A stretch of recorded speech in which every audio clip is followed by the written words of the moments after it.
เสียงจริงวัดดอยน้อยแม่ตามเทวีต้อนรับญาติโยมที่มีจิตศรัทธามาร่วมสร้างบุญ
วันนี้รุ่ง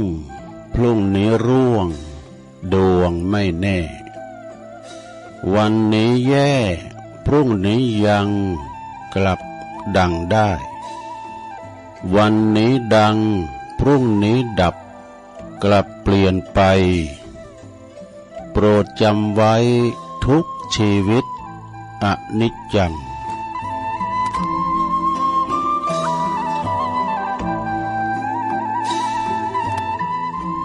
วัดพระธาตุดอยน้อยพันปี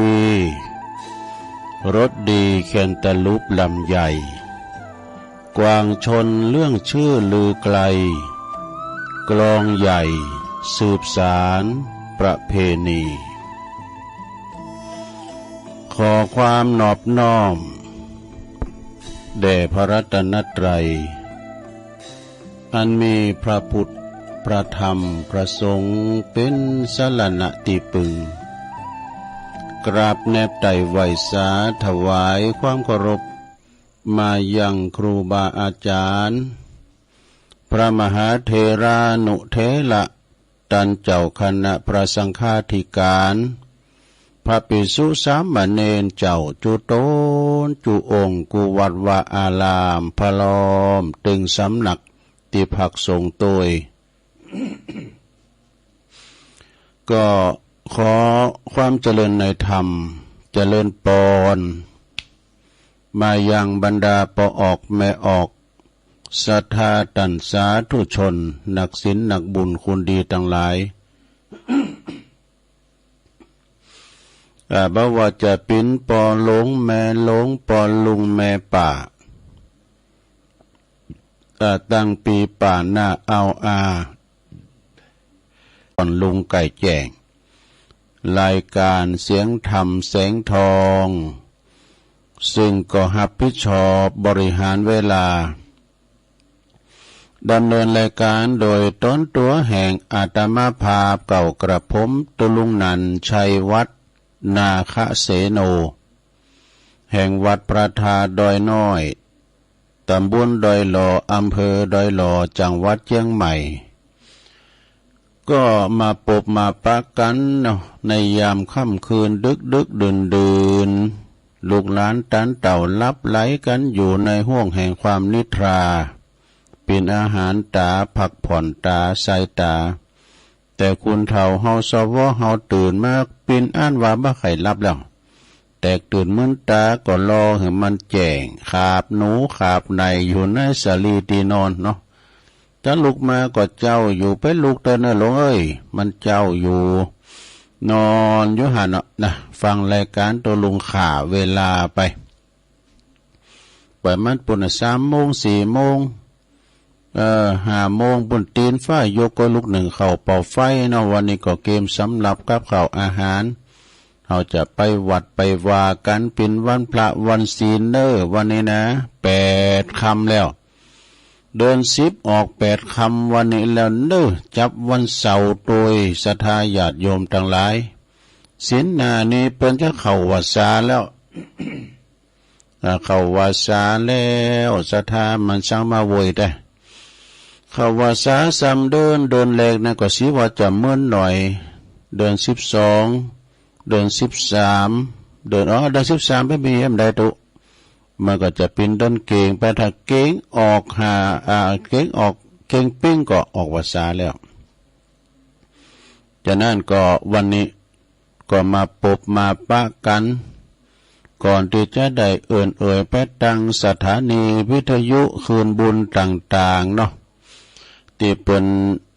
เอารายการนี้ไปออกกระจายเสียงให้สถาได้ฟังกันถึงจองถึงบ้านตัวลุงก็จะไหวพระให้เกินเนอเพื่อความเป็นสิริเป็นมังกรเป็นมงคลกับตนกับโตกับขอบกับโคกับลูกหลานตานเต่าอยู่ดีมีสุขเนอะขจัดปัดเป่าโพยภัยเสน่ห์จังไรออกหายไปไกลแสนโยชน์แสนว่านำปาสิ่งที่เป็นมังกรเป็นมงคลเข้าคุ้มโหหอเฮินเฮาเนาะอยู่สุขสำราญบานใจต่อไปกราบหนึ่งกราบสอง กราบสามอิมินาสกาเลนะพุทธังอภิปูชยามาอิมินาสกาเลนะธัมมังอภิปูชยามาอิมินาสกาเลนะสังฆังอภิปูชยามาอะระหังสัมมาสัมพุทโธภะคะวาพุทธังภะคะวันตังอภิวาเทมิสวากขาโตภะคะวะตาธัมโมธัมมังนะมัสสามิสุปฏิปันโนภะคะวะโตสาวกสังโฆสังฆังนะมามินะโมตัสสะภะคะวะโตอะระหะโตสัมมาสัมพุทธัสสะนะโมตัสสะภะคะวะโตอะระหะโตสัมมาสัมพุทธัสสะนะโมตัสสะภะคะวะโตอะระหะโตสัมมาสัมพุทธัสสะอิติปิโสภะคะวะอะระหังสัมมาสัมพุทโธวิจาจาลานะสัมปันโนสุขโตโลกวิโตอนุตตโลปุริสตัมมาสาลาติสัทธาเทวมนุสสานังพุทโธภะคะวะติสวากขาโตภะคะวะตาธัมโมสันติติโกอากาลิโกเอหิปัสสิโกโอปันนะยิโกปัจจตังเวทิตาโปวินโยเหติสุปฏิปันโนภะคะวะโตสาวกสังโฆอุจจุปฏิปันโนภะคะวะโตสาวกสังโฆญายะปฏิปันโนภะคะวะโตสาวกสังโฆ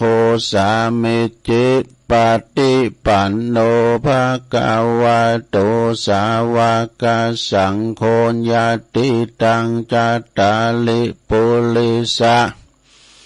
ยุคาเนอาทาปุริสะปุคลาเอสะภะคะวะโตสาวกสังโฆอาหุนายโยปะหุนายโยทักขินายโยอัญจลิกาลานิโยอนุตตลังปุญญาเขตังโลกัสสติจายันโตโพธิยามุเลสักยานังนันเทวตันโนเอวังตวังวิจัยโยโหหิจายสุจายมังกะเลอปะลาจิตตะปันลังเกสิเสปัทวิปุคันเลอภิเสเกสัพพพุทธานังอากัปปะโตปะโมทติสุนักกาตังสุมังกัลลังสุปาปาตังสุโหติตังสุขันโนสุโมโหโตจะสุยิทังพระมจาลิสุปัทขินังกายกัมมังวาจากัมมังปัทขินังปัทขินังมโนกัมมังปานิทิเตปัทขินาปัทขินานิกาตวนะละพันตัตเถปัทขิเน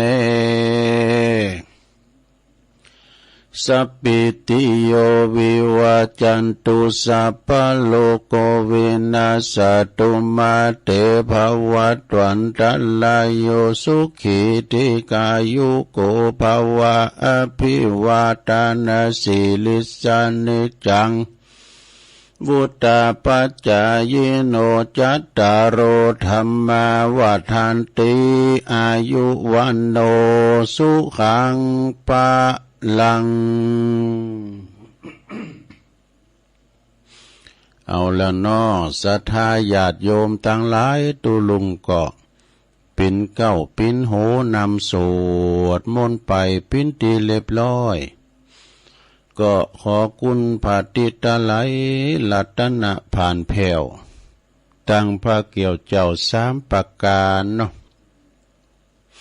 จงดลบานดาลมาปกป้องคุ้มครองรักษาวัดวาอารามโคงแก้วทั้งสามมาปกป้องรักษา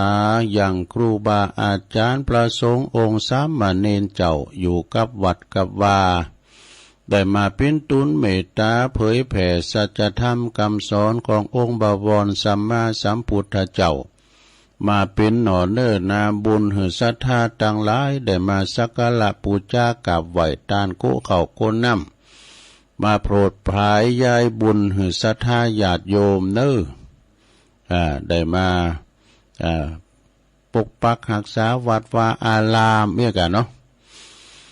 แล้วก็ปอออกไม่ออกปอลงไม่ลงก็ขอให้มีสุขภาพเนาะพลานามัยสมบูรณ์แข็งแรงร่างกายแข็งแรงไปเจ็บไปปิ่นสั่งเด้อ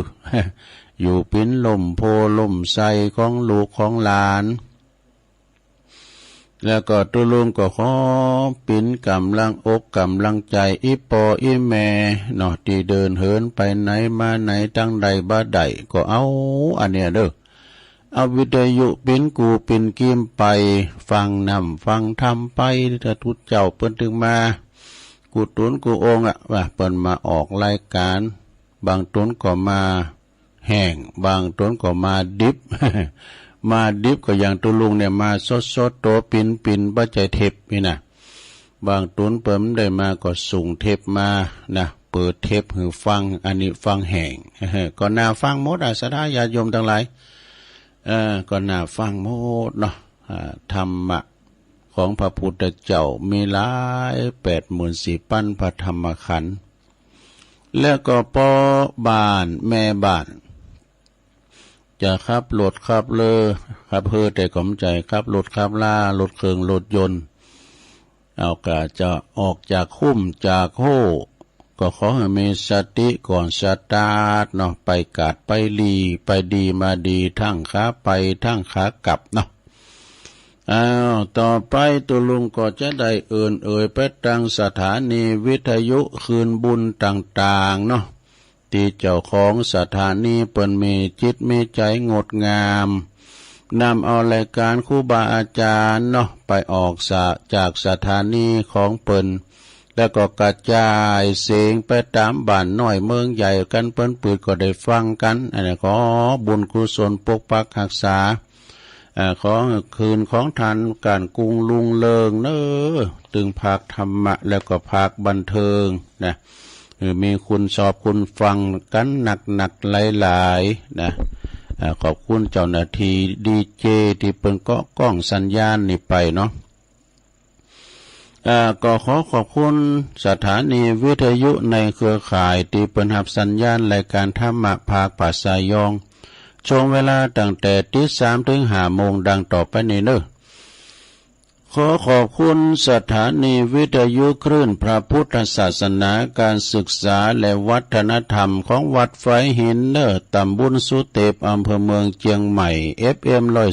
104.50 เมกะเฮิรตซ์โดยเมตตาบารมีธรรมอาจารย์พระครูสมุวิศวัตวรกิจโจอาจารย์เปิดก่อนลิงสัญญาณไปแต่เมื่อเพลงลูกกรุงมาแล้วเปิดเพลงลูกกรุงเนาะพี่น้ององค์ขลงในเมืองก็ฟังกันโอ้คืนนี้ไปไกลปิ้นแม่ขายใหญ่กำแล้วนะไปถึงหลายด้อยนางแก้วหลายด้อยขุนตาลพดแผ่วเจงดาวดูแล้วก็ขอบคุณสถานีวิทยุคณะสงฆ์อำเภอฝางตั้งอยู่ที่วัดพระพุทธบาทอุดมนำบ่อเศร้าวาFM 100.25 เมกะเฮิรตซ์เนออำเภอฝางในก่อนในเมตตาบารมีธรรมพระเดชพระคุณหลวงพ่อท่านพระครูสุจิตานุรักษ์หลวงพ่อใหญ่เฮาเจ้าคณะอำเภอฝางเนอแล้วก็ขอบคุณตัวปีเจริญโชติธรรมโมตัวปีสุเทพตัวพี่น้องฟังไม่อายใส่ประการฟังกันหลงกันหลายพลังเงียบก่อนหนักนะก็ฟังกันไปขอบคุณสถานีวิทยุแดนดินถิ่นล้านนาตั้งอยู่ที่บ้านโฮงโง่ตำบลนำบ่อหลงอำเภอสันป่าตอง FM 103.50 เมกะเฮิรตซ์โดยคุณรุจิสมบัติเงาคำ2 เท่าเฝ้าหลาน ขอบคุณสถานีวิทยุคลื่นธรรมาของชุมชนวัดห้วยตองซักเนอตำบลโขงเป้าอำเภอจอมทอง FM 98.75 เมกะเฮิรตซ์โดยเมตตาบารมีธรรมอาจารย์พระครูวาปีวรมานิตเนื้อพี่น้องโซนไต่สายไต่ก็ฟังกันไปนะตั้งแต่เพลงมาเหมือนกันและขอบคุณสถานีวิทยุมนเสียงธรรมจากอำเภอแม่แจ่มวัดบุพาราม FM 106.25 เมกะเฮิรตซ์โดยเมตตาบารมีธรรมหลวงพ่อพระครูมงคลวิสิทธิ์หลวงพ่อใหญ่เฮาเนอเจ้าคณะอำเภอแม่แจ่มเนอขอบคุณท่านพระปลัดอุทัยตึง2อุทัยโดยแม่แจ่มก็ฟังกันหลายพลังเงเปิ้นบัดโทบ่ได้ขอบคุณสถานีวิทยุเน็กแนวเรดิโอเนอ FM 96.75 เมกะเฮิรตซ์ตั้งอยู่ที่บ้านจงตำบลทุ่งกวาวห้างหุ้นส่วนจำกัดอนุสรณ์เรดิโออำเภอเมืองปานจังหวัดลำปางเนอขอบคุณสถานีวิทยุชุมชนคนเหนือเขื่อนตั้งอยู่ที่บ้านดงดำอำเภอฮอดจังหวัดเชียงใหม่ FM 90.75 เมกะเฮิรตซ์ขอบคุณสถานีวิทยุคลื่นเพื่อการศึกษาและพัฒนาอาชีพเรดิโอเน็ตเวิร์ก FM 103.00 เมกะเฮิรตซ์อำเภอเมืองจังหวัดลำปางขอบคุณสถานีวิทยุเรดิโอเน็ตเวิร์ก FM 99.50 เมกะเฮิรตซ์วิทยาลัยเทคโนโลยีเพื่อการจัดการกฟผ.แม่เมาะลำปางนะขอบคุณสถานีวิทยุวิทยาลัยสงฆ์นครลำปางวัดบุญญาวาสวิหารเนอ FM 106.50 เมกะเฮิรตซ์โดยท่านดร.จิรศักดิ์ปันลำผู้อำนวยการเฮาเนอขอบคุณอาจารย์แอมโดยลิงก์สัญญาณรายการเนี่ยไปถึงเมืองลำปางเขตหลังนครก็ฟังกันลงกันหลายสีคำเรดิโอนะอยู่ที่บ้านนาเลิงนอก อำเภอเวียงสาจังหวัดน่าน FM 92.50 เมกะเฮิรตซ์เนอะพี่น้องบ้านไกลหน่อยนะสีคำเลยนะปูน่ะเมืองนานปูนะอันนี้ก็เป็นรายจื่อรายนามของสถานีวิทยุคืนบุญต่างๆเนาะตุลุงได้กล่าวหน้ามานี่เปิ้นฮับลิงสัญญาณไปก็กล้องสัญญาณไปถ้าว่าเปิ้นก็กล้องสัญญาณไปตุลุงจะอู่ดีปานได้ก็ตามมาถึงโพดผิวเนอะจะตึกห้องสี่เหลี่ยมเนี่ยนะหลังจากที่ว่าตุลุงเปิดแล้วเนาะก็ส่งสัญญาณตัดสัญญาณปฏิวัติปากตั้งเจริญวัดปากตั้งเจริญโดยเมตตาธรรมอาจารย์พระครูอภิวัฒนวิกรมผู้อำนวยการสถานีคืนสีขาวเฮาเปิ้นก่อส่งไปตามที่เปิ้นลิงไปที่ตุลุงได้กล่าวน้ำลายจือของสถานีไปเนาะตุลุงก็นั่งอู่นั่งจ๋าอยู่บุญวัดพระธาตุดอยน้อยแต่กระจายเสียงไปหลายจังหวัดหลายอำเภอหลายจังหวัดอยู่นำเสียงนี่ไปเนาะแต่เปิ้นเปิดก็ได้ฟังไปเตอะศรัทธาบางพองก็รับไหลอยู่บางพองก็ลุกมาจะหนึ่งเข้าเป่าไฟอาเยการบัดลบตอบแทบไปแต่บางคนนั้นก็เปิ้นปิ้นปอกกาในคล้ายเปิ้นตื่นเจ้าลูกเจ้าเนาะเกมโตที่จะเปิดร้านเปิดโล่งแล้วก็จะไปกาดไปลีซื้อกาดเนื้อมาขายกาดไต่กำให้ก็มอกปอกวนจะไปฆ่ากำไรเกินควรเปิ้นก็จะไปเล่งลูกเล่งโผเปิ้นเอามอกปอให้ปอดีนะเอาเต้าตื่นนะเนาะ เต้าตื่นแต่ก็ไม่กำให้เนาะเอาคุณเล็กคุณน้อยเนาะถอยที่ถอยอาศัยกันไปนะศรัทธาญาติโยมทั้งหลายมาเฮามาปะกันวันนี้ก็ตรงกับวันเสาร์ศุกร์เอาเราเสาร์ก็เอาหน่วยศรัทธาญาติโยมทั้งหลายมีบุญกันแถมวันหนึ่งเน้อที่ได้ยินเสียงไก่ขันที่ได้ยินที่ได้หันตะวันแถมแก่นหนึ่งก็แก่นเดียวกันนั่นแหละนะแต่ว่าเขามีบุญที่เขาจะได้ดินล้นไปแถม ชีวิตไม่สิ้นก็ดิ้นกันไปน้องศรัทธาญาติโยมเป็นวันเสาร์ที่13แล้วเน้อ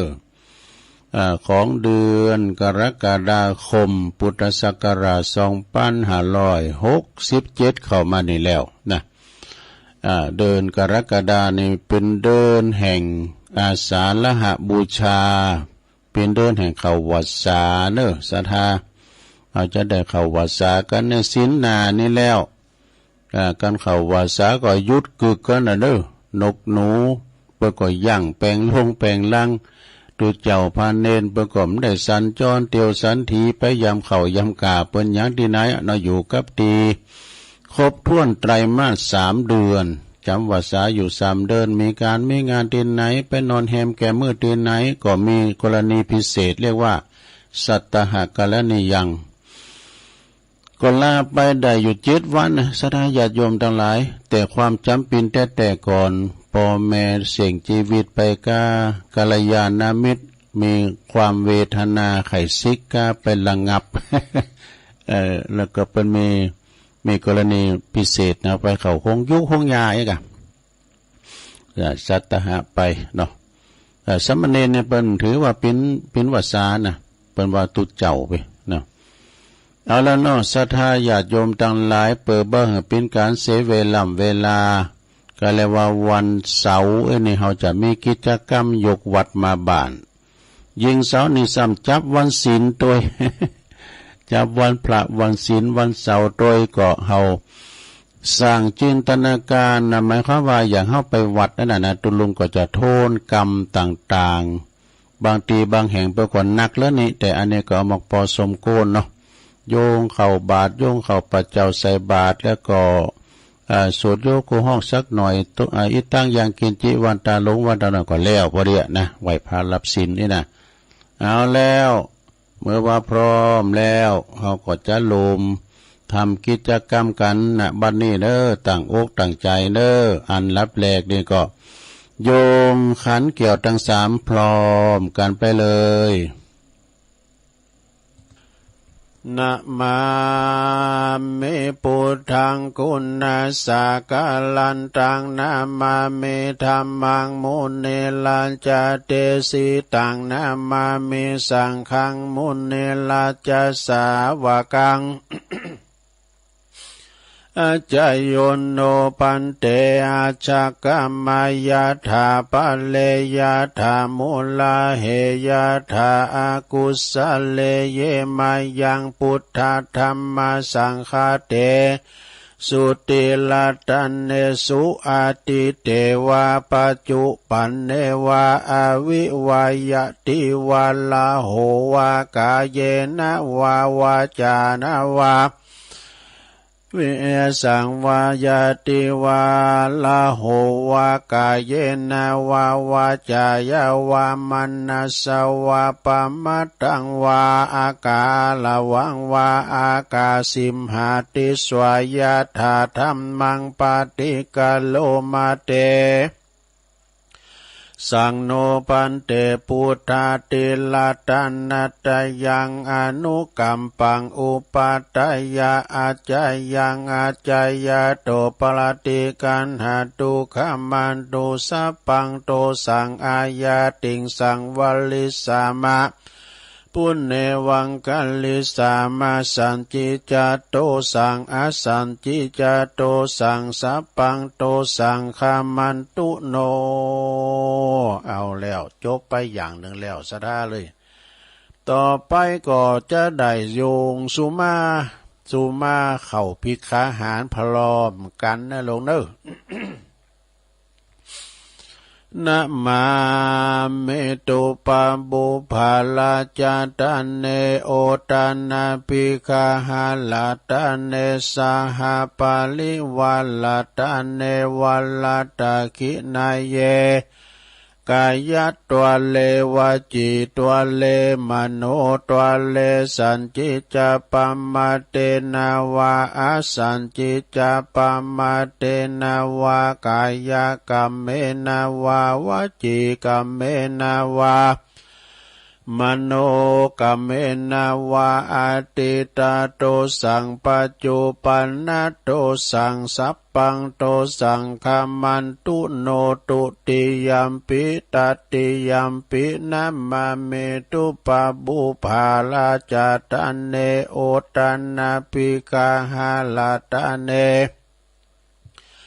สหปาลิวัลตันเนวัลตาคินาเยกายะตัวเลวจิตัวเลมโนตัวเลสันจิจปัมมาเตนาวาอาสันจิจปัมมาเตนาวากายกรรมเมนาวาวจิกรรมเมนาวามโนกรรมเมนาวาอาติตาโตสังปัจจุปันนโตสังสัพพังโตสังฆามันตุโนเอาแล้วจบไปแถมอย่างหนึ่งเอาต่อไป ต่อไปก็โยงเข้าพระเจ้าหนึ่งโยงเข้าพระเจ้าไขฟ้าขอกองให้หน่อยเนาะอิมังโอตานาปินดาตานังติลัตตานานังสกัจจังเตมาปูเจมาตุติยัมปิอิมังโอตานาปินดาตานังติลัตตานานังสกัจจังเตมาปูเจมาตติยัมปิอิมังโอตันนาปินดาตันนังติลัตตานานังสกัจจังเตมาปูเจมาติกาลตังหิตายาสุขายายาวันนิพพานายาสังวาตันตุโนเอาแล้วแหมอย่างนึงลงโยงเข้าบาทไขฟ้าเข้ากองกัดติเกเนอร์อายออกจุงจไปคลายมื่นมันจะยิน เอาว่าพร้อมกันไปเลยเนอ สาธุโอกาสะโอตันนาปินดิปาตังตานังนิปานาปัจจโยโหนตุโนนิจังโอตันนาปินดิปาตังตานังนิปานาปัจจโยโหนตุโนนิจัง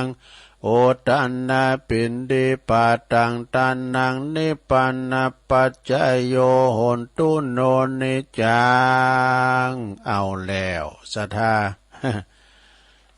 กรรมยังต่างๆก็แล้วไปแล้วเฮาเป็นการโทษกรรมตัวเนาะศรัทธาเนาะบางคนนี่พ่อแม่ได้ไปวันมาแต่หึงอ่ะก็เลยจัวเนี่ยเนาะศรัทธาเด้อจัวเนี่ยมันง่ายดีเนาะตัวโกมันลืมเนี่ยโทนความจำกันไปในตัวหลังจากนั้นนะก็ลุกไปไหนปู่จานโอ้ก็ไปต่างแถวกับปุ่นที่โฮงโลงคูบาปุ่นเด้อปอจายเตว่าบุตรอยู่แถวหน้าแม่ยิงเตว่าได้อยู่แถวหลังเด้อก็ย้ายกันไปท้ายคณะที่ใส่บาตรเท่ากับไพ่ซุปแคบก็ถอดเกือไปเด้อนะเปิดการเข้าหลบต่อครูบาอาจารย์ที่เดินด้วยเท้าเปล่าเนาะตอนนี้ก็ศรัทธาเอาสวยไปนิมนต์นันตุลุงทาเข้ามาหรอเปล่าอยู่บนโฮงบนน่ะนะปุรามไปใครโยมเกี่ยวค้ำม้ามจูอยู่ที่ไหนกันเนี่ยเอาสภาชนะเขารุ่นบาทกะละมังทางเป้มากะสู้เขาจะไปงุ่มโกดไล่โกดลาวโกดลาอยู่ฮะน่ะอาเจว้ยขะเจว้ยนะตุลุงทาเดินแล้วนะก่อนที่เฮาจะได้ใส่บาตรเนี่ยก็เจาะใส่เก่าใส่โหวาเป็นกำไทยหน่อยลงเนื้อข้าวของข้าพระเจ้าขาวดังดอกบัวยกขึ้นเหนือหัวถวายแด่พระสงฆ์จิตใจจำนงตรงต่อพระนิพพานขอให้ถึงเมืองแก้วขอให้แคล้วบ่วงมารขอให้ทันพระศาสนาของพระศรีอานในอนาคตการโน้นเถิดใส่บาตรไปสุขโขโหมะไปในหลวงเด้อ สุขโขโหมะไปใจโอ้เขาลุ้นบาทมาข้ามเขาไปไหนที่ตุลุงทาไปจะโว้ยประกบเลยประกบเลยเอากะละมังมาเอาดำเลยตุลุงทาดำเลยรวางตุลุงทาดำแล้วเอาไปใส่กระสอบเอาเขามาตังพิเตอร์สุขโขโหมะไปใจนะวันนี้คุณมาหลงหลายศีลใหญ่ศีลโลงเนอะบ่ว่าจะเป็นท่านนายกปอหลงรองนายกรองปอหลงผู้ช่วยกันเนาะตลอดถึงปอหน่อยปอนนั้นปอจานลำวัดเปิ้นเขาวัดเขาว่ากันเนาะเขาวัดเขาว่ากันศรัทธาปอบ้านแม่บ้านปอออกศรัทธานางเลงลายกันเข้ามาตั้งในเด้อเข้ามากันตั้งในตอนนี้ก็ครูบาอาจารย์เปิ้นก็ฮับบินที่บาทกันเรียบร้อยแล้วนางเต็นอาจสงปิดดีเรียบร้อยลำดับต่อไปก็จะเป็นการจีถูกจีเตียนปูจาพระรัต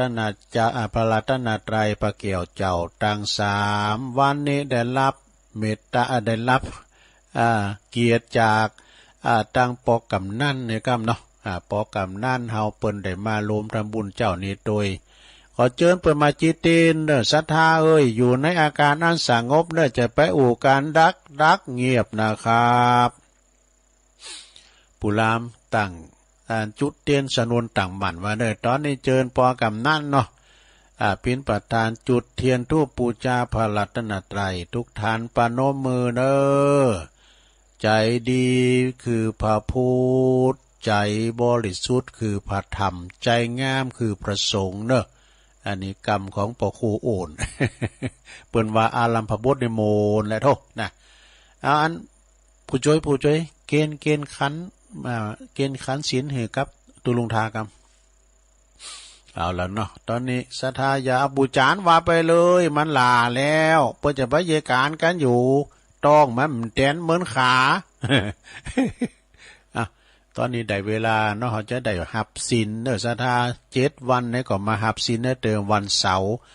ยกวัดมาบ้านนี่เอาแต่แล้วลงเนอะกันตุลุงต่างนะโมก็ว่านะโมด้วยกันหาเด้อ นะตุลุงทาจะว่าละนะเอาปู่จานไว้ไปเลย มะยังพันเตติสาลาเนนะสหปัญจศีลานิยาจามะ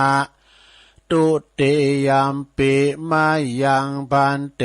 ติสาลาเนนะสหปัญจศีลานิยาจามะตติยัมปิมายังพันเตติสาลาเนนะสหปัญจศีลานิยาจามะนะโมตัสสะภะคะวะโตอะระหะโตสัมมาสัมพุทธัสสะนะโมตัสสะภะคะวะโตอะระหะโตสัมมาสัมพุทธัสสะนะโมตัสสะภะคะวะโตอะระหะโตสัมมาสัมพุทธัสสะ พุทธังสรณังคัจฉามิธัมมังสรณังคัจฉามิสังฆังสรณังคัจฉามิตุติยัมปิพุทธังสรณังคัจฉามิตุติยัมปิธัมมังสรณังคัจฉามิตุติยัมปิสังฆังสรณังคัจฉามิตติยัมปิพุทธังสรณังคัจฉามิตติยัมปิธัมมังสรณังคัจฉามิตติยัมปิสังฆังสรณังคัจฉามิติสรณคัมมานังนิทิตังปานาติปาตาเวละมณีสิกขาปะทังสมาธิยามิอะตินนาตานาเวละมณีสิกขาปะทังสมาธิยามิกามเมสุมิจฉาจาลาเวละมณีสิกขาปะทังสมาธิยามิมุสาวาทาเวละมณีสิกขาปะทังสมาธิยามิสุราเมรยะมัชฌะปมาทฐานาเวละมณีสิกขาปะทังสมาธิยามิอิมานิปัญจสิกขาปทานิสีเลนะสุขติงยันติสีเลนะโภคสัมปทาสีเลนะนิพุติงยันติตัสมาสีลังวิโสทะเยสา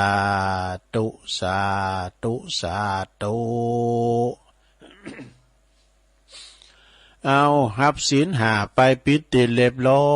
ยเนอะพอออกไม่ออกศรัทธาพอหลงไม่หลงหักษาไว้ดีๆเนอะไปเสมันหายนะหายไปขอสองขอมปิ้นยังเสาหนาตุลุงก็มาปั้นแถมมาต่อศีลกันแถมเรียกกันนะศรัทธาญาติโยมทั้งหลายศีลเป็นอาภรณ์เนอะที่งามงดงามแต่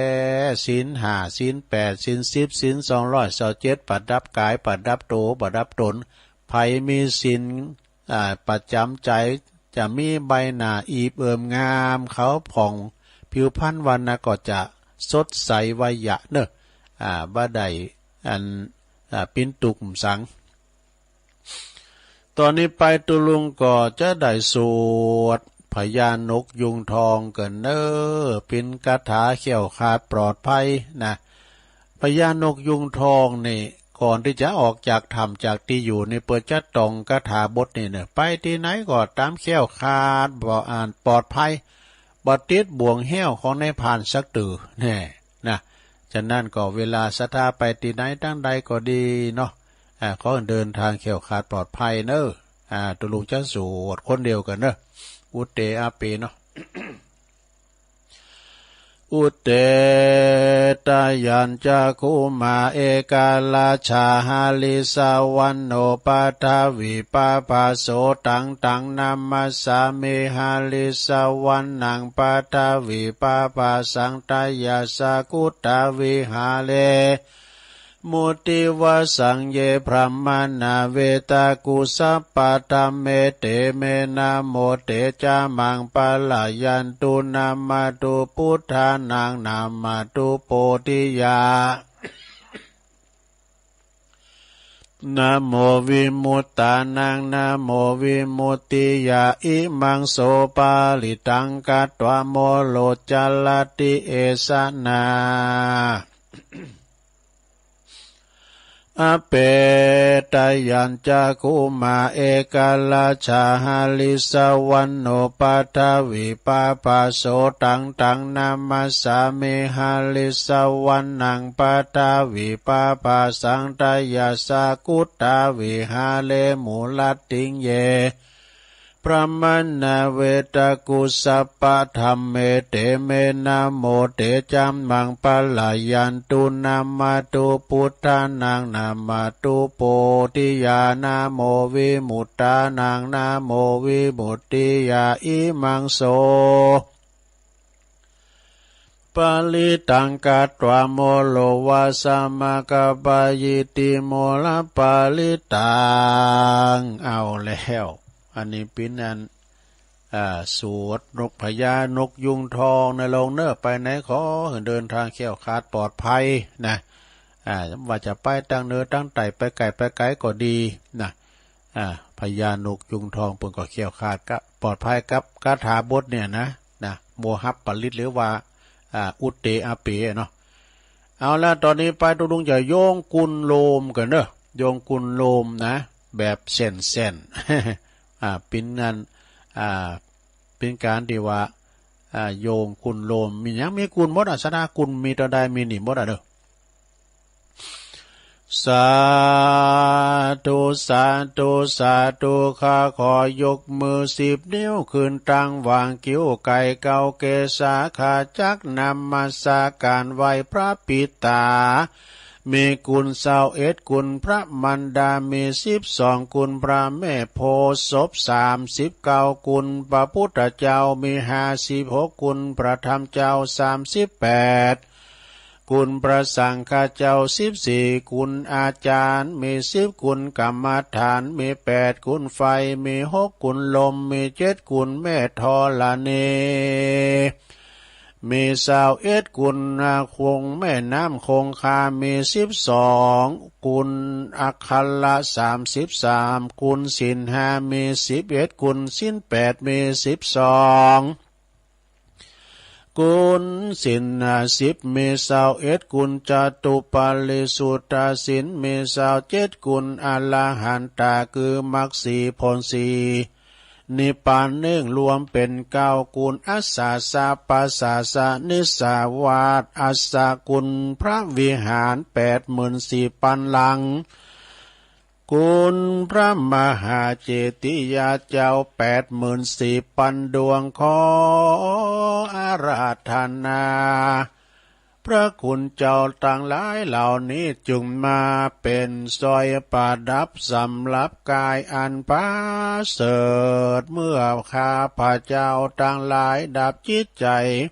เสี่ยงชีวิตไปในสังขารในปีใดเดือนใดวันใดยามใดคืนใดก็ดีดังอ่านผู้ข้าต่างหลายก็ขออาราธนาคุณพระเจ้าต่างหลาย กูพระคุณเจ้าทั้งหลายจงมาเปิดประตูพระนิพพานคือเวียงแก้วแก่ผู้ข้าต่างหลายแด่เดินนิพพานาปัจจโยโหนตุโนนิจังนิพพานัง ปะละมังสุขังเอาแล้ว ไหวคุณโลมก็แล้วเฮ็ดเต้าอี้เนอะลงเนอะนะต่อไปนี่เฮาจะได้แผ่เมตตากะนะศรัทธาญาติโยมทั้งหลายการแผ่เมตตานี่ก่อนที่เขาจะแผ่เมตตาให้สัมภาสัตว์ทั้งหลายแผ่ตัวเก่ากันเนอะลงเนอะนะแผ่ตัวเก่ามันมีไฟก่อนเนี่ยอย่างไฟเฮามีเปิ้นแต่มาจิมุลีมาต่อที่เฮาเนี่ย เนาะแผ่เมตตาให้ตนเองก่อน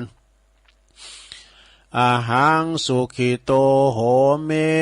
ขอให้ข้าพระเจ้ามีความสุขนิทุกโขโหเมปราศจากความทุกข์อเวโรโหเมปราศจากเวรอภยาปัชโชโหเมปราศจากอุปสรรคอันตรายทั้งปวง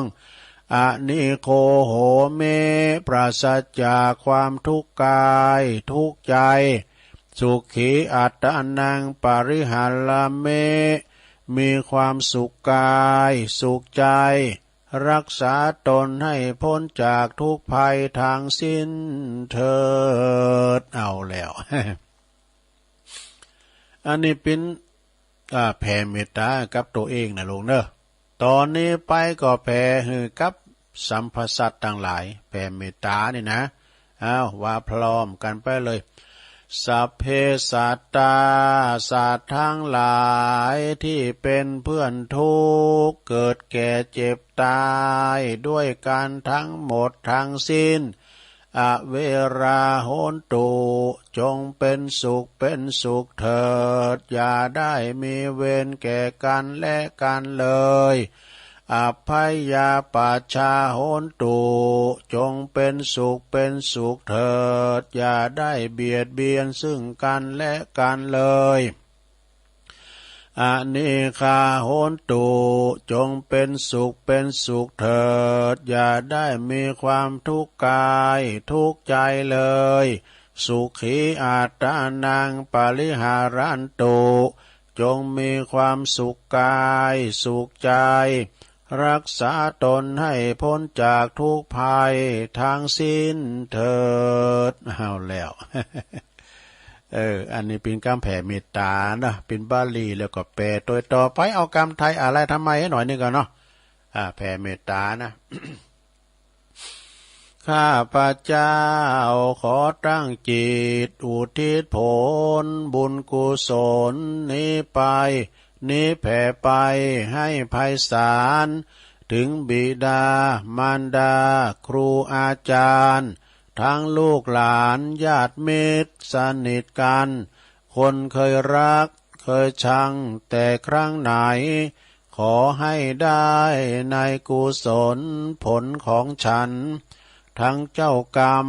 นายเวรเทพเทวันขอให้ท่านได้กุศลผลนี้เทินสัพพสัตว์ทุกท่วนหน้าเทพารักษ์จงประจักษ์ในกุศลผลนี้นาขอให้ท่านประสบสุขทุกเวลาสมดังข้าอุทิศให้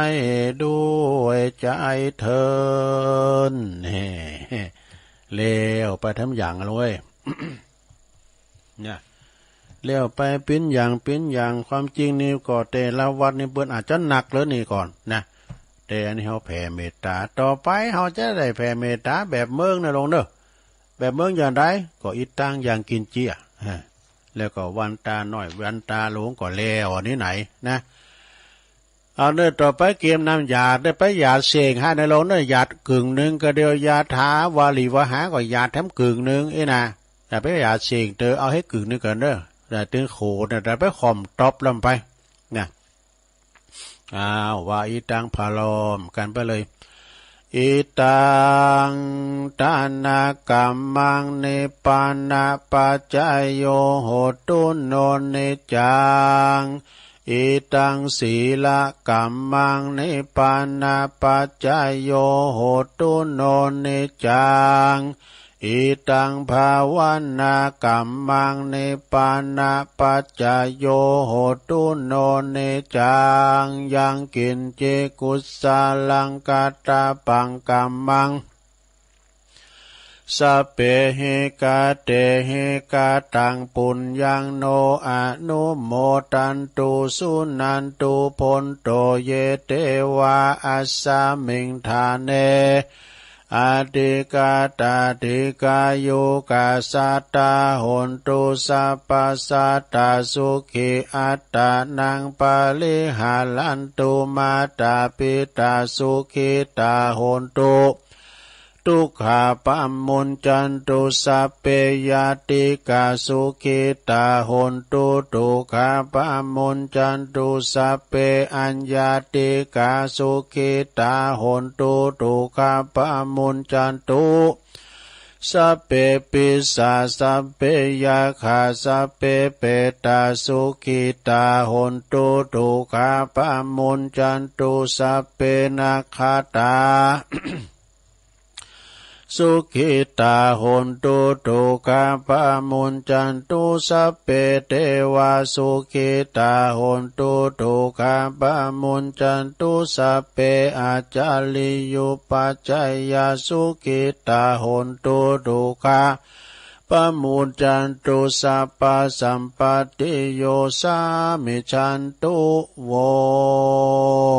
เอาแล้วต่อไปเขาก็จะได้วันตาหลงพระประธานเนอะตึงมดาตึงไม้สาลีมหาโพธิงมดาเนอะ วันตาเมปุตังสาปังเมโตสังฆามาธัมเมปันเตวันตาเมธัมมังสาปังเมโตสังฆามาธัมเมปันเตวันตาเมสังฆังสาปังเมโตสังฆามาธัมเมปันเตวันตาเมกุลูอุปจาจาริเยสัพพังเมโตสังฆมัตถัมเมปันเตวันตาเมกัมมัฏฐานังสัพพังเมโตสังฆมัตถัมเมปันเตวันตามิอัลลเมปัตตสิมัญญังสัพพังเมโตสังฆมัตถัมเมปันเตวันตามิเจติยังสัพพังสัพพัทธาเนสุปลติติตาสลีลาธาตุมหาโพธิง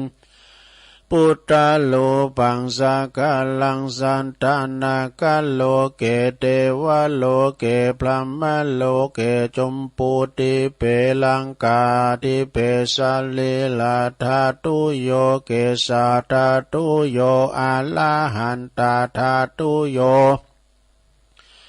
เจติยังกันตะกุติงจตุลาสิติสาหัสเสธัมมกันเตสัพเพตังปาตาเจติยังอะหังวันตามิสัพพโสแล้วต่อไปสุมาพระสังฆเจ้าสามเณรทั้งหลายวินนามาตังตุลุงทาเขาไปเนื้อวันตาน้อยพะลมกันไปเลยวันตามิพันเตสาปังอาปาลาตังคามาตัมเมพันเตมายากาตังปุญญังสามินาอนุโมทิตาปังสามินากาตังปุญญังไมหังตาตาปังสาธุสาธุอนุโมทามิจัตตาโลธรรมาวัฏันติอายุวันโนสุขังปะลังสาธุสาธุสาธุ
ศรัทธาญาติโยมต่างหลายตัวลุงก็พักเบรกไปกำหนึ่งเนาะพักครึ่งนะแต่ชั่วโมงหนึ่งก็ตัวลุงก็ยอบย่างให้หน่อยหนึ่งพออย่างนั่งมึนลำไป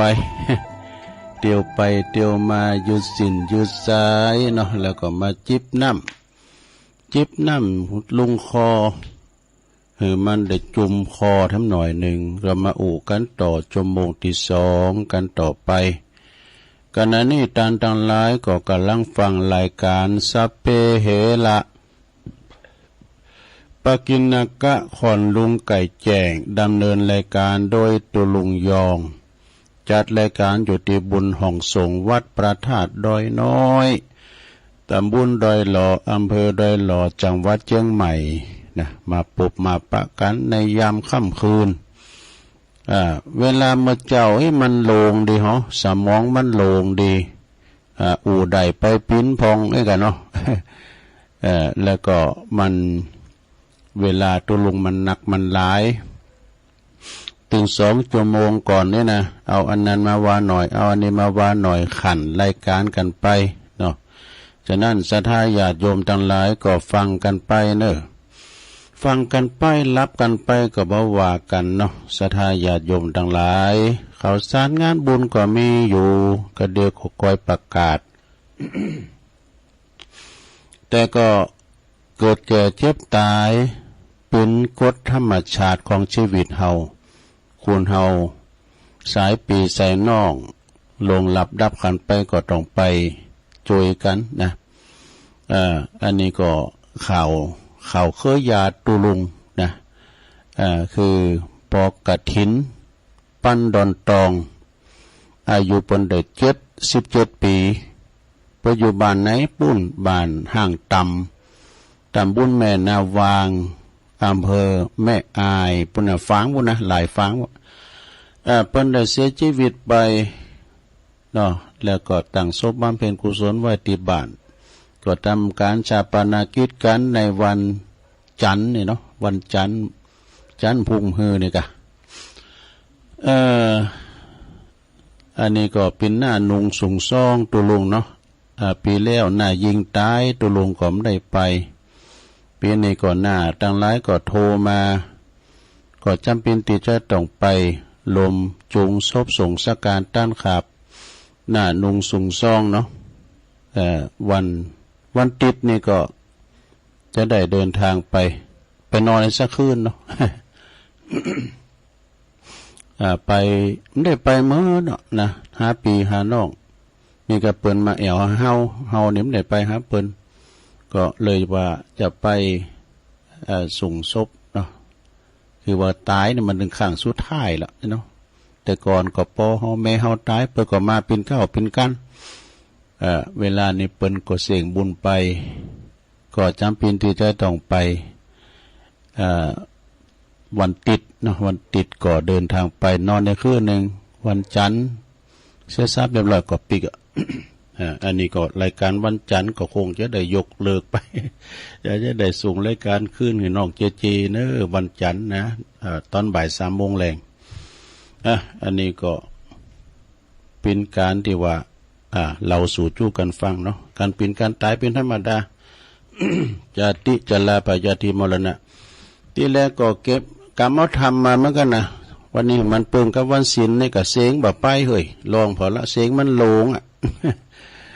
ที่แรกก็จะเตดน้ำเตดทำเมือง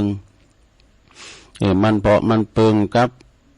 วันพระวันศีลโดยปุ่นเขาว่าสามันก็เตดเนาะตอนแรงนี่เสียงมันปล่อยดีวันจันทร์ตอนแรงนะบ่าย3 โมงเลยนะค่อยว่ากันตอนนี้ก็จะเอา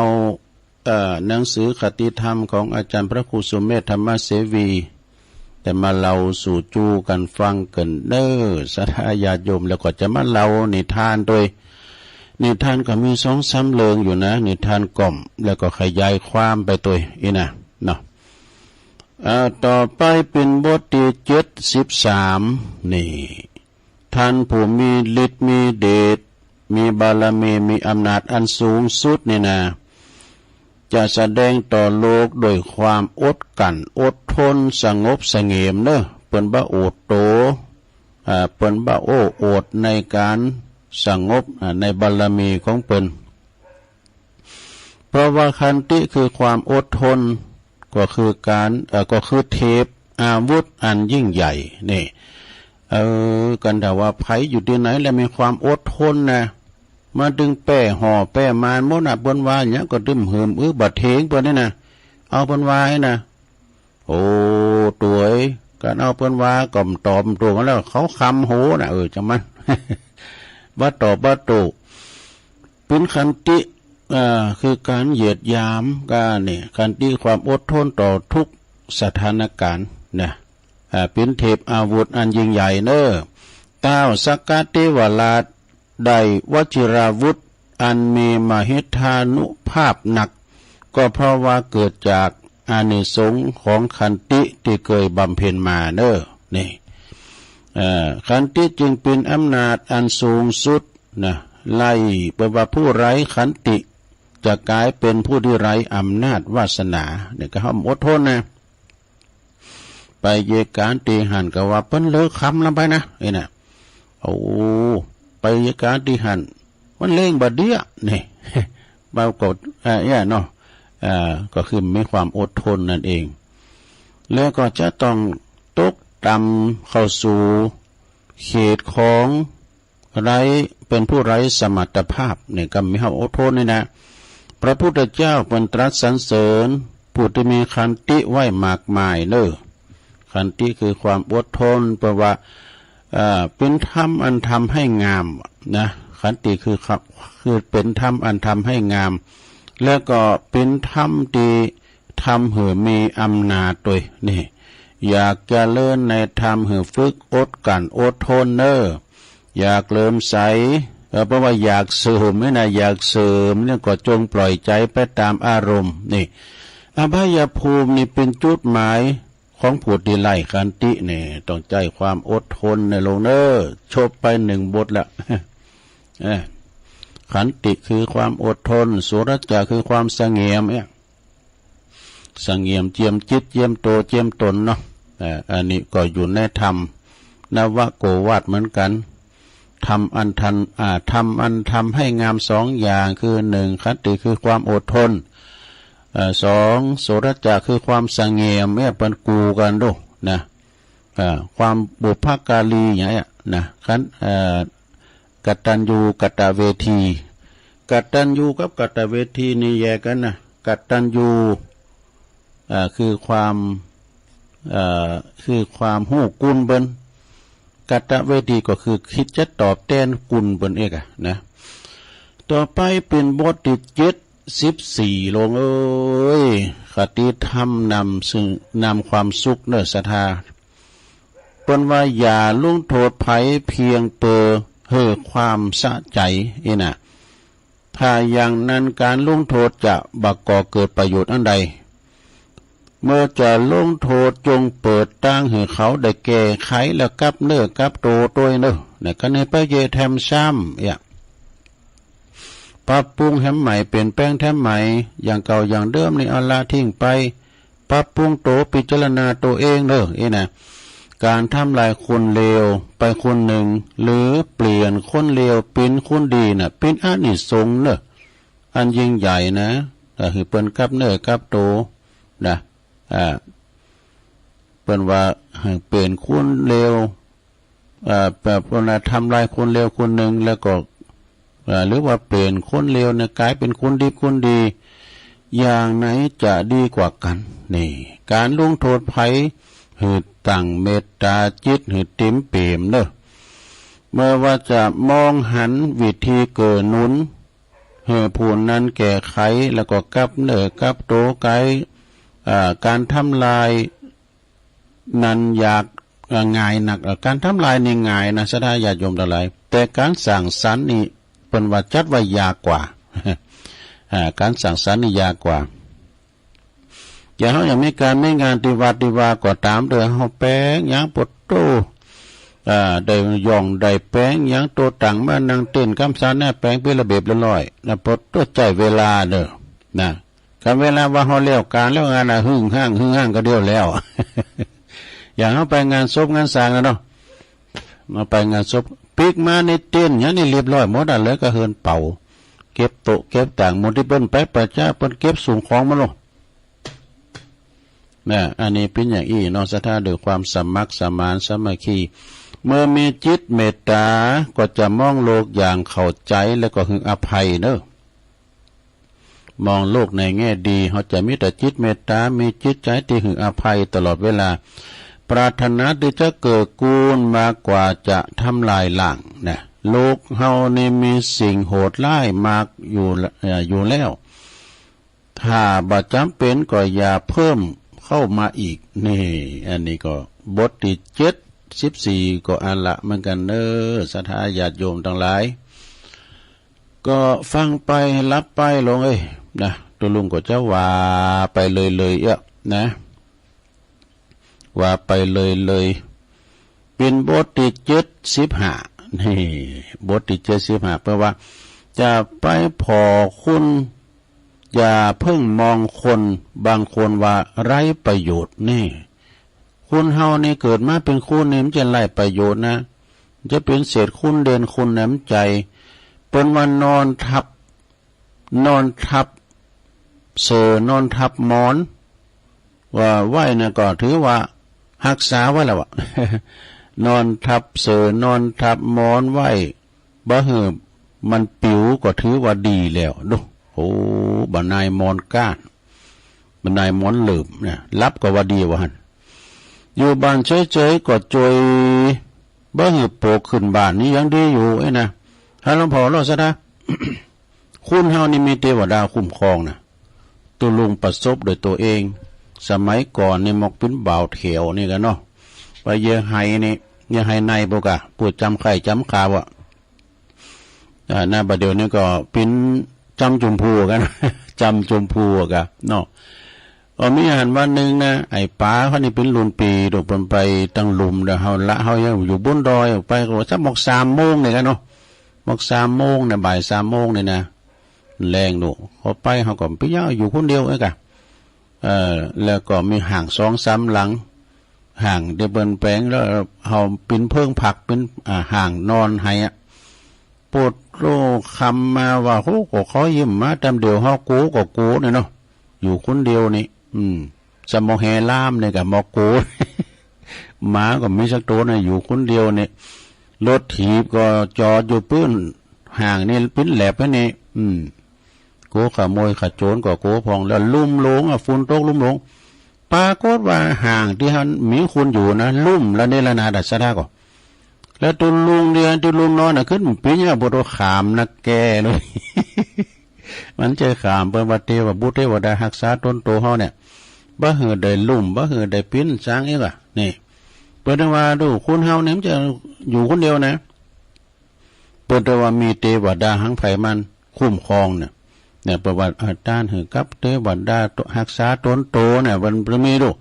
แต่เวลาเขาไปทำบุญกันนะเขาอ่านประกาศชื่อไปนะขออุทิศบุญกุศลให้กับเทวบุตรเทวดารักษาตนโตเฮาเนาะเจ้ากรรมในเวรเฮาแน่เปิ้นว่าบ่จะนอนอยู่เฉยๆนอนทับหมอนทับมุ้งบ่มันปิวก็ถือว่าดีแล้วนะอยู่บ้านเฉยๆก็จอยโปกบ่ขึ้นบ้านคืนเฮินเนาะบรรว่าจงหัดมองโลกอย่างอย่างผู้ฮู้จักปอนี่อย่าไปคิดแต่ว่าคุณ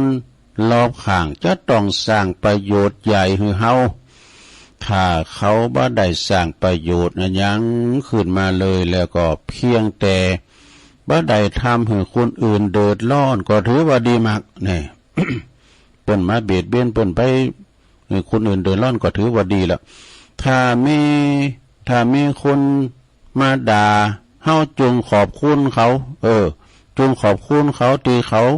บ่เอาเฮาที่เขาบ่เอาไม้มาตีโหเฮา เปิ้นด่าก็ยังดีเปิ้นเอาไม้มาตีโหเฮาบางคนนี่มานี่เปิ้นด่าเปิ้นว่าหยังหน่อยปวดโตขึ้นมาเมืองนี่แบบนี้มันเหยียดหยามกันนี่หว่า เฮ้ยเปียกจัดการมาเลยเว้ยครับพี่ ก่อนนี้ฝากหนังนู่นตุลุง พี่หนักภาคสมัยเรื่องควายก่อนเปิ้นนะไม่มาตีหูเขาก็ดีแล้วนะใจตาใจสายตาแห่งปัญญามองคุณค่าของทุกสิ่งทุกอย่างในโลกคือใดแล้วทุกสิ่งทุกอย่างก็จะเป็นกุญแก่เฮาเนอนี่ท่านผู้ฉลาดสามารถแสวงประโยชน์ทางใจได้แม้กับเรื่องเลวร้ายสุขภาพจิตของท่านจึง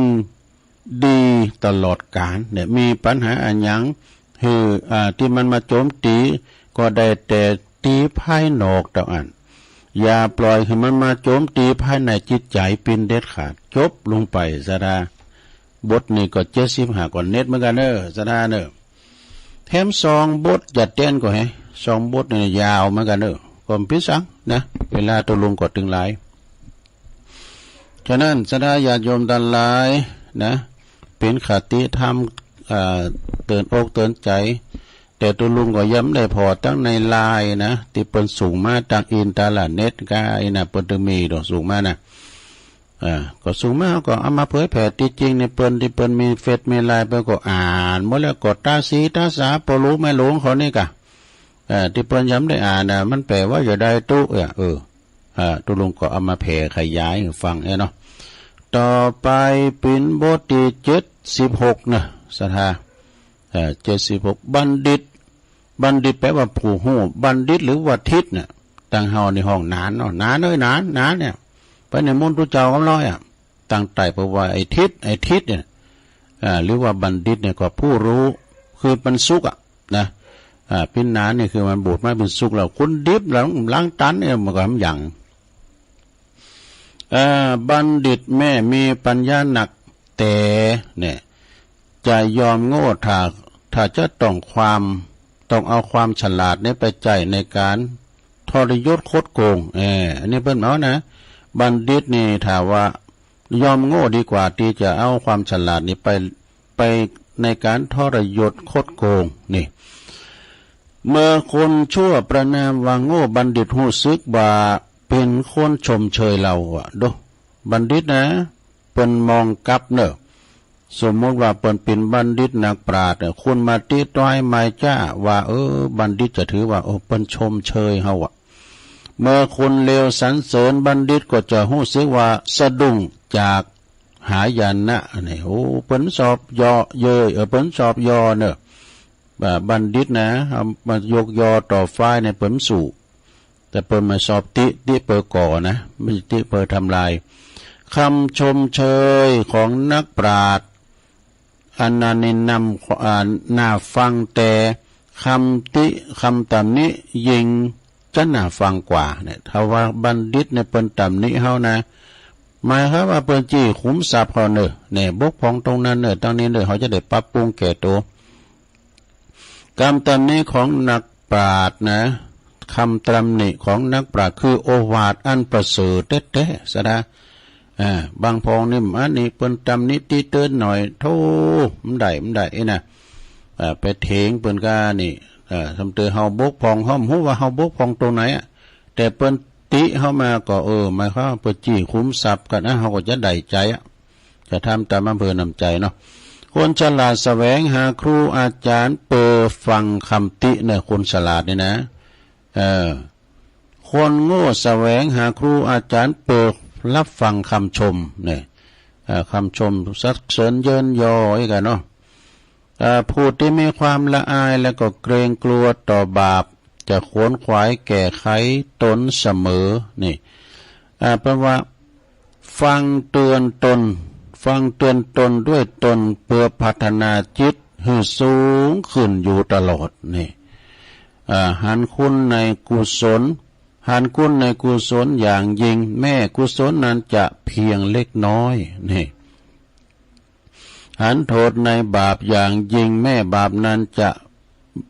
จะเพียงเล็กน้อยนะดังนี้จึงได้ชื่อว่าคนไม่ประมาทเนี่ยจะไปประมาท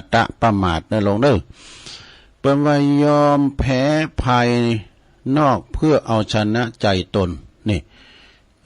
ถึงภัยจะดูถูกดูแคลนก็บ่เปลี่ยนจุดยืนในกุศลธรรมยินดี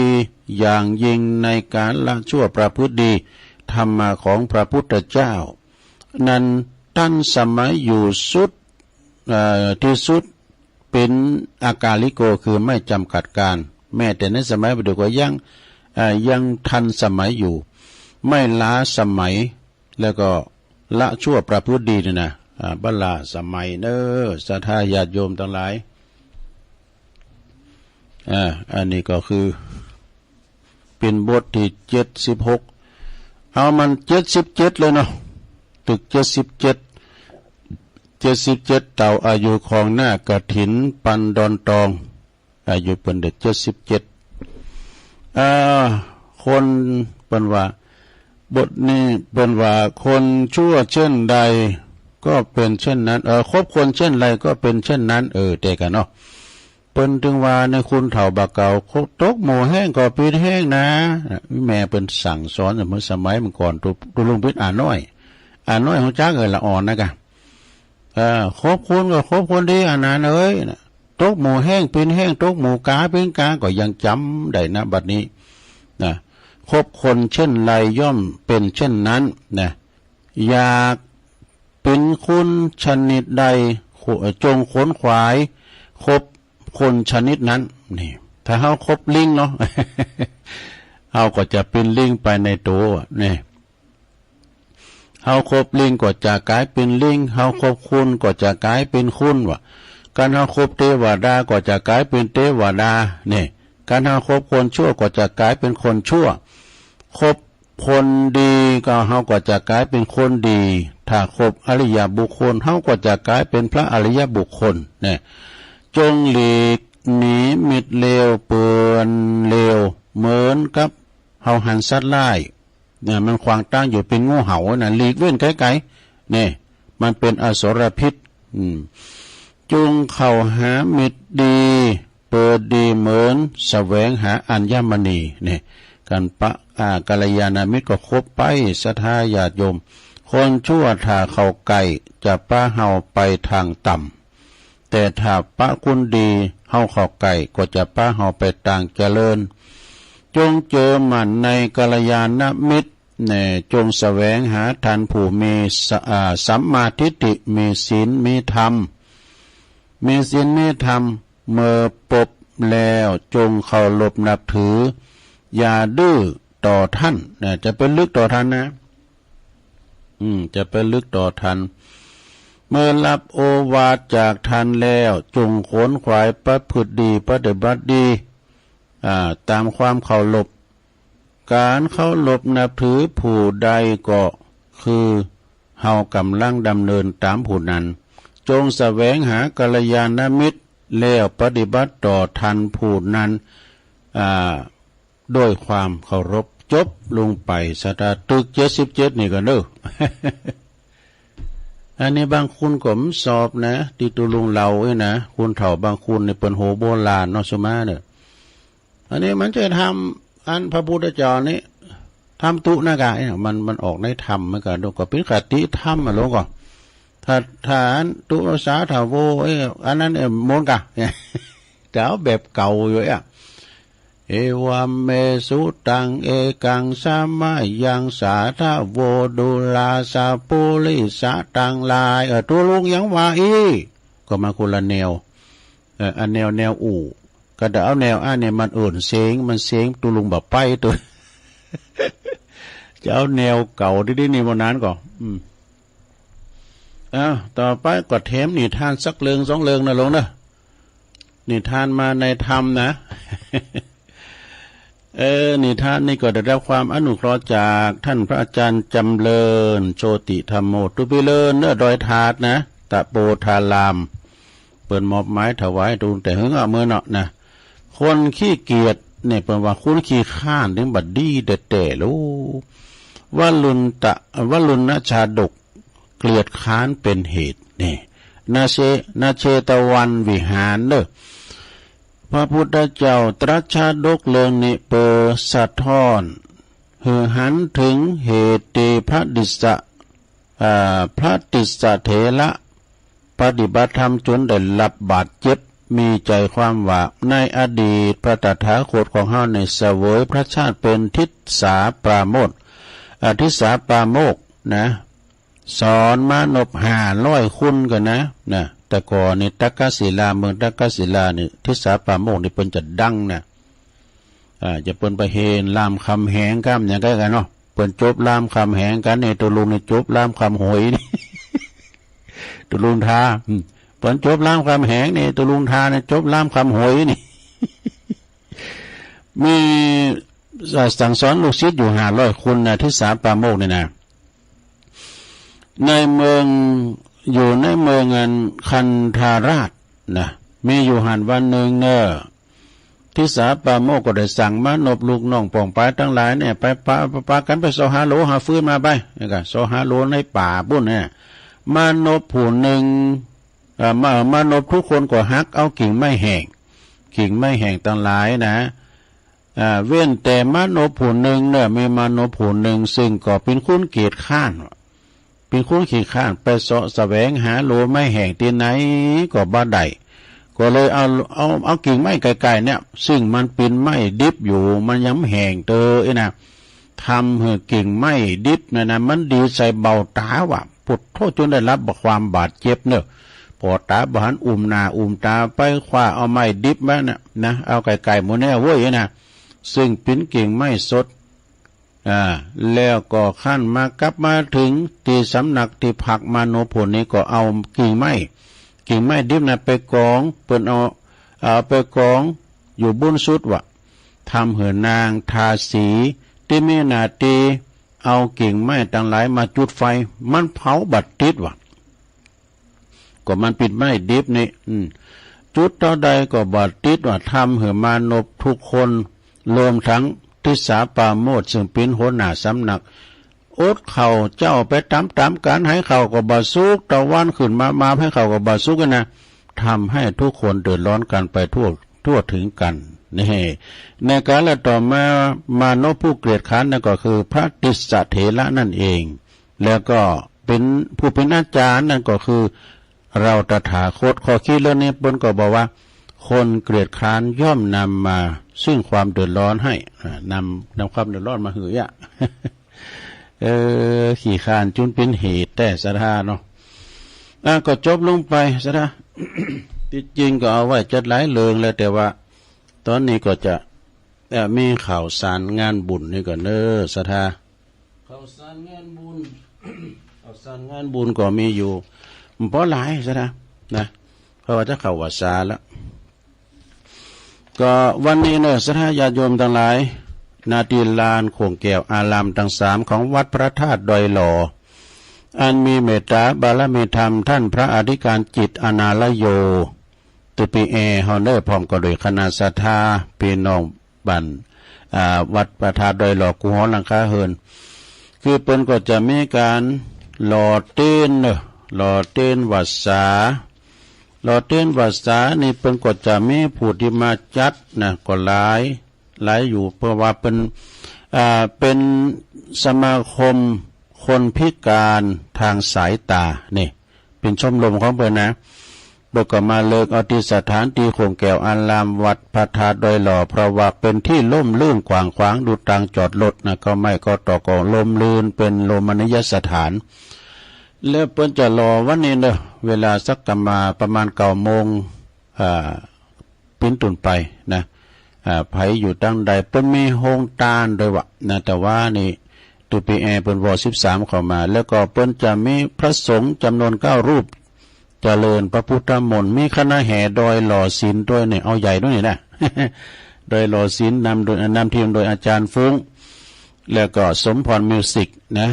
ที่วัดพระธาตุดอยหล่อตุลุงก็หลังจากเลิกวัดแล้วก็น้องไฟจะเอารถเครื่องมาเอาซาเล็กมาครับตุลุงเนาะไปรวมงานบุญด้วยกันเกินสถาวันนี้นะวันนี้วันเสาร์วันพุธก็วันติดก็เดินทางไปฝางไม่อายกันเนาะแล้วก็งานต่อไปวันที่19 กรกฎาคมเด้อ19 กรกฎาคมก็เป็นงานตานผ้าป่าสามัคคีเนอะสมทบในการซื้อโต๊ะแล้วก็เตรียมงานปล่อยโลงด้วยของวัดสันเมืองเนอะตำบลหนองหล่องอำเภอเวียงหนองล่อง ในเมตตาบารมีธรรมของท่านเจ้าอาวาสแล้วก็พระอาจารย์เน้นหลักปัญโยนันท์นะแล้วก็คณะสงฆ์เฮาตัวเพิ่นจะมีการตอดผ้าป่าในวันที่19กรกฎาคมเนอะก็เวลาก็ตั้งแต่9 โมงเป็นต้นไปนะกองละ10 บาท10 บาทพระเจ้าขี่ของเต่าอายุก็ได้ติดต่อสอบถามที่สามเณรเอาลักปัญโยนันท์นะจะต้านเต่าอายุเฮาก็ได้อายุเฮา55เอาเฮ6 กองเอา56 ปีน่ะเนาะมันจะแปลง10 กองกันได้แต่ถึง100เนาะอันนั้นก็ไปกันเนอะพระอยู่ระแวกไก่เคงเนาะบ้านตาจ้างก็ดีบ้านน้องหล่องก็ดีบ้านน้องสลิงระแวกไก่เคงบ้านเวงแต่กาดติดก็ดีหรือว่าสายบุญไผที่ไปบ้านใดข้ามยังก็จะโทรไปโอนไปก็ได้เนาะสามเณรเอาหลักในเปิ้นก็จัดรายการเนาะทุกวันอังคารนะเวลาบ่าย3 โมงแรงเวลาครูบาอาจารย์ตุนได้ไม่ได้มาเปิ้นก็จะมัดเตนนะมัดเตนหือสถาได้บ่หึงงอมกันนะครับจากนั้นวันที่19เนอะที่วัดสันเมืองเนาะแล้วก็ต่อไปวันที่20เอาวันที่14ก่อนเนาะ14นั้นก็เปิ้นก็จะมีงานหล่อเต้นวัดสาชุดใหญ่เนอะที่มจลลำปางซึ่งก็เปิ้นจะแห่เปิ้นจะหล่อกันในวันที่14 กรกฎาคมเนาะก็คือวันพุกวันฮือในวันติดพอดีกันนะวันพุกก็แต้กะตู้ก็วันนี้วันที่13เลย จะลืมวันไปแล้วก็วันที่14วันพุกเนอะที่มจลลำปางอำเภอก้อคายกันเนาะท่านมหาสมชาติเปิ้นประกาศถึงวันพระจะปูจ้าแผ่นเต้นแว่นนึงก็19 บาทถ้าแผ่นใหญ่ก็99 บาทเด้อเขียนชื่อนามสกุลวันเดือนปีเกิดลุงไปเบอร์โทรศัพท์ต้องเขียนลุงเขียนแล้วก็เอาไปจอมอย่างวันนั้นก็อย่างที่วัดพระธาตุมอนจอมผออันนั้นเนี่ยพุทธลูกันเพราะว่ายังเกิดได้จะเกิดอันตรายมาถึงบอกฟังครูเฒ่าบุญเขามาอยู่น่ะก็ยุ่มฟังกันให้นี่ อาจารย์พระครูก็โยมกรรมการหยุดน้ำบวยเลย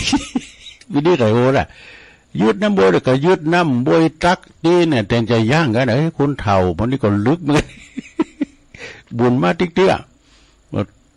ก็ตุ๊ดเจ้าย้ำได้ขึ้นแตนสวดมนต์เดี๋ยวนี้เอาแล้วนี่ ก็ยังมาห่าวแล้วนะ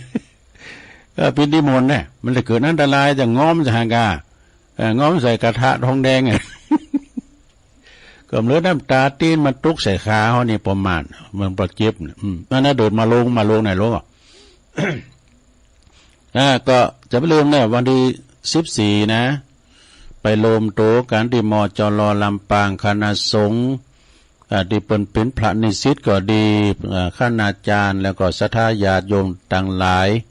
อาจารย์พระครูอภิวัฒนวิกรมก็จะไปตุลุงดอยปุณก็จะนำทีมมาเวียงป่าเป่านะศรัทธาญาติโยมเด้อ14 กรกฎาคมนะวันคำทำงานหนึ่งก็ในวันที่21เนอะศรัทธาญาติโยมต่างหลายเดี๋ยวทางเฮานี่หล่อไปแล้วเนาะวันมาเตียนวัดพระธาตุม่อนจอมผอจะไปตานกันนะลืมที่เขาจะเดินทางไปตานปุ้นเพราะจะไปอีสานบุญอีสานก็จังหวัดนครพนม23 24 25เด้อเกมรถเกมรางบอกประเด็นนี้เพิ่นติมแล้ววะรถนะคุณก็ติมแล้วเกมวันนั้นรถนะเกมเงินเดือนไว้สักเดือนกะเด้อเกมซุปหมากไว้เอาแล้วก็วันที่21เด้อกรกฎาคม21 กรกฎาคมนี่ก็คือวันเข้าพรรษาของตุเจ้าแฮมคำพอดีก็เพิ่นจะมี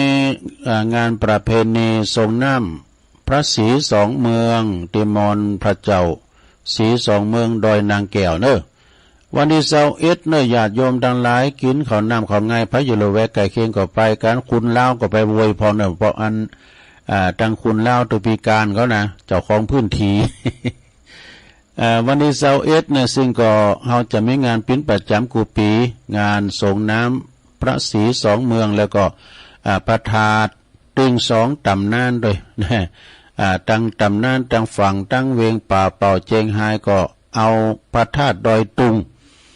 มาเป็นสัญญาหลักเนอะดอยตุงนี่ก็คุณเกิดปีกุลตุลุงก็ไปไหวฮะเนาะเกิดปีกุลเหมือนกันนะปีจ้างสายตั้งดอยสุเทพนี่ก็เอาพระธาตุดอยสุเทพเป็นติดตั้งเนอศรัทธาเนาะเขาก็จะไปรวมกันไปจะไปเปิดห้องตาลพระจะไปลมกินลมตาลลมงานบุญกันอย่างปีแล้วก็คุณหลายแล้วก็เลิกเวยเนอะคนในตัวเดียวพอมีสมาธิพอมีที่ซอนตีนเผื่อสันเพลแล้วออกมาปวดโคมยังห่างเรื่องยังเวยแล้วเลยพอเก็บตัวเก็บตังกันแล้วเวยแต่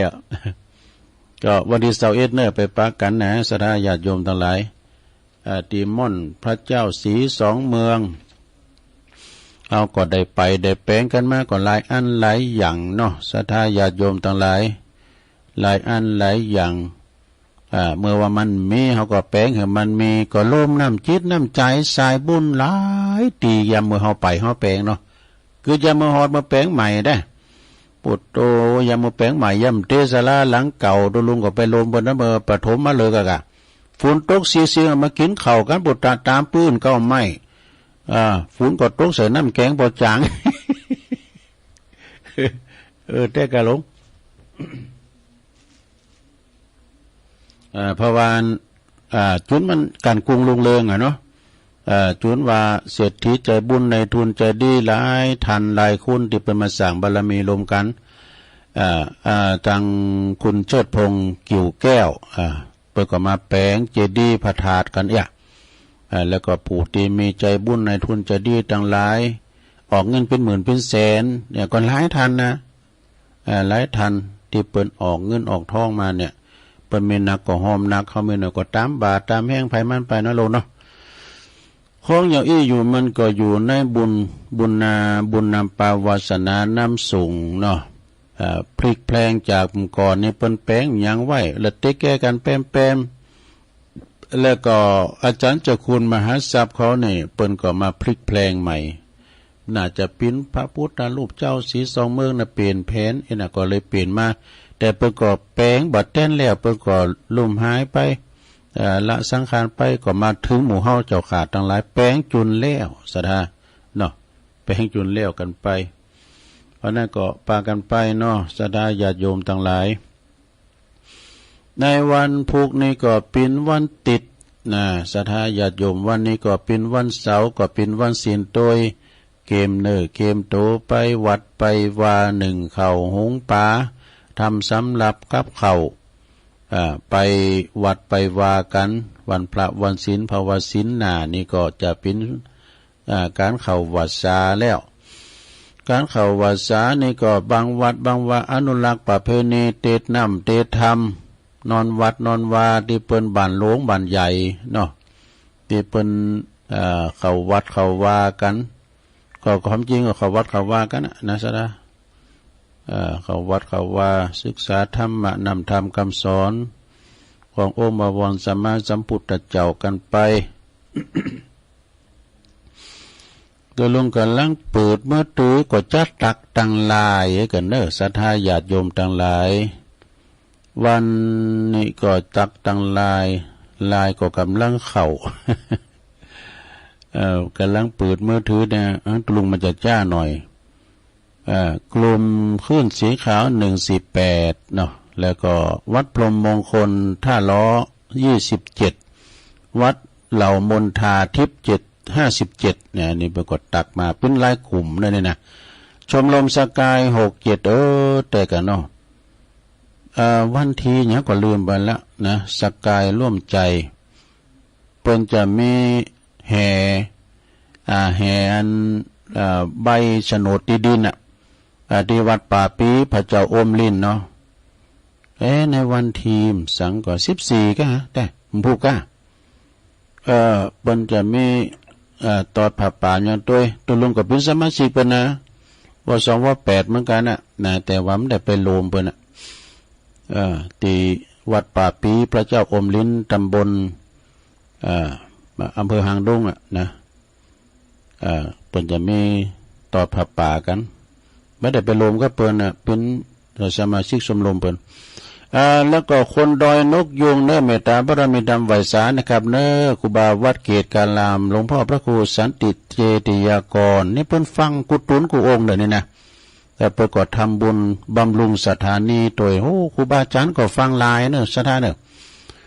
วัดเกตการามกาวัดพุทธนิมิตกาวัดพระธาตุโขงขาวครูบาอาจารย์เพิ่นก็ฟังนะรายการตุเจ้าแล้วก็โยมเกษณีโดยเนอนิกรชายน้อยเราฟังอยู่เนออยู่บ้านน้องหล่องนะ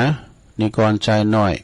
แม่หลวงสายฝนจันกุลนะพี่น้องหลายปิ้งน้องผักขาวบุตรก็มานะคำปิ้งมาเนอมาหล่อตีนวรดรนี่เปิ้นอยู่ปุ่นอยู่ดอยน้อยพัฒนาหนองหานสันทรายไหวสาครับผมฟังอยู่นะครับแม่แดงอัมพรเต็นดอกไม้จอมตองเนอฟังอยู่โยมพิสมัยจากลำปางนางเลนะอุ้ยน้องด้วยแม่อุ้ยน้องไวสาตุลุงเจ้าแม่สลินทิพย์บุญเลิศฟังจากกทมบุนะเกาะทุ่งม่านบ้าใจอันนี้บ้านกทมม่านกับกทมบ้านหุ่งเมื่อนะอันนี้กทมกรุงเทพมหานครบุญเลิศแม่สลินทิพย์บุญเลิศฟังเป็นประจำตลอดทุกรายการนะกูตนแม่นี่จากตาตุมโดยปังก่อลุงเนอะโอ้ไหวสาเนอะท่านพระอาจารย์สมเพชรปัญญาโนไหวสานะครับเนอะเนี่ยครูบาอาจารย์ไปก็ฟังนะส่งเฟซส่งไลน์ขอบคุณไหวสาตัวลุงนันครับฟังอยู่เนอะครับไหวสาตัวปีนะครับเนอะอันนี้วัดป่าไผ่บ่อทองนะครับเนาะอาจารย์สมเพชรเป็นก็มอบไม้ถวายถ้ำมาโอ้จัดหลายอยู่สักวันเอาเข้าพรรษาจะเตะแถมตุอุ้ยน้ำเนอหลวงพ่อบุญปันแถมบรรจงกันทวงอันนี้ก็พี่ไอไตโหเนอไหวสาตุลุงครับฟังอยู่นำดิบเนอโยมยุพินหอมมาลาพี่น้อยฟังจากบ้านแม่โยกกลางเวียงเจียงใหม่นาศาลากลางเนอฟังจากวัดไฟหินนะแม่ครูกันธัญญากศนนะกลางเวียงเจียงใหม่ก็ฟังอยู่บุญส่งจากลำปางไหวสานะครับเนอโอ้ปอบุญทำชัยกาดบ้านหมูเปิงเนอฟังตุลุงบรรยายทำอยู่เนอนะวันนั้นเปิดก็จะไปกินไปตานโดยการเนอปุ่นเอารถตู่ไปกันหนึ่งนครพนมโยมอันนี้โยมแรมเนอะนะโยมแรมนี่ก็ปูนสุภลักษณ์เนาะแต่สุภลักษณ์อภิวงศ์อันนี้เปิ้นอยู่แม่ทลบใส่ประการก็ฟังอยู่เจ้าแล้วก็โอ้แม่โบลมมาปินตาบ้านน้องสมานะฟังอยู่เนอะเจ้าตอนนี้ก็เป็นนอนวัดนอนว่าเนอะเป็นมีรถ3 ล้อไว้ส่งคุณเฒ่า ส่งคุณเฒ่าไปวัดต่อไปก็มีตุปิชาก็อยู่วัดป่าตานนะครับไหวสานะครับเนอะเจ้าคณะตำบลม่วงน้อยเจริญพรไปทางอาจารย์สุทัศน์การทวังปอจานเท่าเดิมเนอะแล้วก็ดอยน้อยพัฒนาหนองหานสันทรายฟังอยู่บารมีวังใจชิดนะฟังอยู่ครับตุ๊ปี้ยองสุดหล่อพุทธรูปกินเข่าก็ได้ใกล้อ่ะ อันนี้เป็นการตักต่างหลายก็สิ้นสุดไปนะก็มีหลายอยู่เหมือนกันเนอะต่อไปก็จะเป็นบรรยากาศเนอะจะลองเปิดสายมาศรัทธาญาติโยมไปวัดกันพองแล้วกะลุกขึ้นมา1 ป้าแล้วกะก็ตักไต่ไปทางเบอร์0899556506มาเลยแต่เจ้าหลวงพ่อกฤษโทรมากำมาคำมาใหม่เนี่ยหลวงพ่อกฤษเนอะได้ปะได้โทรมามื่นแล้วนี่เจริญปอนเจ้ากาไวซาเจ้าแต่ว่าไปญี่ปุ่นนะวันนี้ไปอังกฤษนะเจ้าให้ใครหันข่าวต่างประเทศขอจอง16เลยเจ้ามันจะมีข่าวต่างประเทศนะเจ้าที่เป็ดก็ขอ2567หันข่าวเด็ดๆที่ในทีวีประเทศอังกฤษให้เจ้าคนสอบจนไก่เอาเป็นแบบเบาทรมานเจ้าเอาไก่มาจนบางโตตาบอดเข้าตึงบ่อสนเวลาเอาจนตายแล้วก็ขาประเทศอังกฤษดังนั้นกับตาเอาหอยทากมาเสียงขันกันเจ้าบอกที่เมตตามนุษย์เขาเนากรรมตามตัวเจ้าจึงมาตีมวยอันนี้แล้วนะกรรมมันติดต ตัวจึงมาตีมวยเจ็บตัวนะเจ้าโรคภัยคุกคามตอนย่ามแก่เฒ่ามันซ้ำในเจ้านายคำยองวันละคำนะเจ้ากำว่าปล่อยหลงนะเจ้าภาษาไทยแปลว่าฉลองสมโภชนะเจ้าไหว้สาเจ้าปล่อยหลวงเปิดก็กันลังแล้วไปเนอปล่อยหลวงไหนโฮงยานครมหาราชเนาะโฮงยาสวนดอกเอาคนหลงคนหลายโฮงยาสวนดอกนี่เปิ้นจะลองไปละ0899556506เจริญปอนเจ้าแก่ไว้สาเจ้าทุลุงวันนี้ก็มีบุญวันเด้อตื่นขึ้นมาก็ได้ไหว้พระฟังธรรมกับทุลุงได้ใส่แบบยกวัดมาที่บ้านเด้อเจ้าแม่สุขแก้วศิลพรสีเตี้ยพระนงละปูนเด้อทุลุงเด้อเจริญปอนเด้อเจ้ากลับไว้สาเด้อทุลุงสัตตุเจ้าสลีเตี้ยเนาะโอ้เข้ามาใหม่เจริญปอนกราบนมัสการไหว้สาวันพระเบอร์หลวงหงยามหาราชเนาะ